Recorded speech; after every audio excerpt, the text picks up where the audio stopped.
Hello Flyers, I'm back from the Unmanned Systems Canada conference in Montreal this week. It's the main event in Canada for unmanned systems, and Transport Canada, you might have heard at this point, took the opportunity to announce some major changes to Canadian regulation. Actually, they're not really changing regulation, they're really just relaxing the paperwork that comes with it, and it's actually a major deal. It's gonna change the way we can operate here in Canada for small operations, small crafts. This is a conference that attracts lots of major players, big players in the field of unmanned systems. You've got people from the military, law enforcement, also engineers, companies that design and build these crafts, and they're really all getting together to exchange ideas and collaborate on projects. And it's, of course, it makes sense that Transport Canada would have chosen an event like this to make this announcement. You've probably heard by now. The official announcement was made by the Director General of Civil Aviation, Martin Healy, who I had a chance to speak with. So there's two exemptions. The first one is for UAVs below 2 kilograms. If they're being used for simple operations and they can respect some basic limitations, they could go ahead and do that without any need for an approval from us directly. There are expectations and responsibilities that they will have in the way they operate, and the idea is for us to produce the guidance material to make that easier. The second exemption is for those between 2 and 25 kilograms.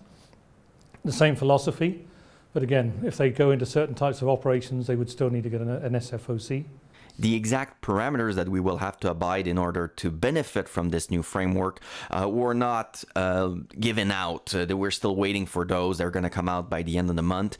But I asked Mr. Healy to at least give us some headlines. The whole idea is to, if people are doing things which are fairly benign, they represent a low risk, then there's not a big need for us to regulate and be in there.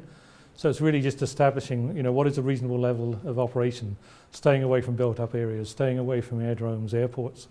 Not operating above a certain height. So some of those basic limitations, they still have to be careful where there's people, careful of property, respect basic laws like privacy, trespassing laws, that sort of guidance. If you behave and you do it within that sort of box, that's where we're giving people the flexibility. So there's quite a lot of specifics that it's perhaps hard to explain, but certainly it's intended about making it easy for people who just want to go and have a bit of fun or do some simple things. We're diverting the attention, if you like, to the higher risk operations where people are operating in a more difficult environment with a higher risk, as opposed to spending a lot of time on the low risk operations. I see. So it's getting that balance.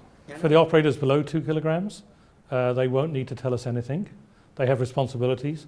For those between 2 and 25, they will be asked to notify us so we're aware that they're operating. So this new framework is going to take effect by the end of November. That's very soon, very, very soon. And it means that for small operators, people who use UAV maybe for aerial photography, video, maybe for some research in the universities, maybe for any small application where you don't need to go very high, you don't need to be close to a built-up area or a crowd or people, and you can fly within line of sight is probably most very likely going to be a criteria, obviously.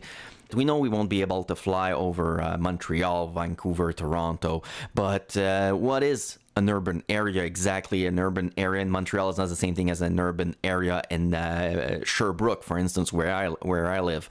So they still have to, there's still a lot of people who think they should define what an urban area is, but maybe we'll have to wait a little bit. Still, it's still very good news, very optimistic, especially for small operators. So going to open the door for stuff like drone journalism, which we couldn't really use a drone for, covering current events because you had this wait period of about a month to get your SFOC, your Special Operation Flight Certificate.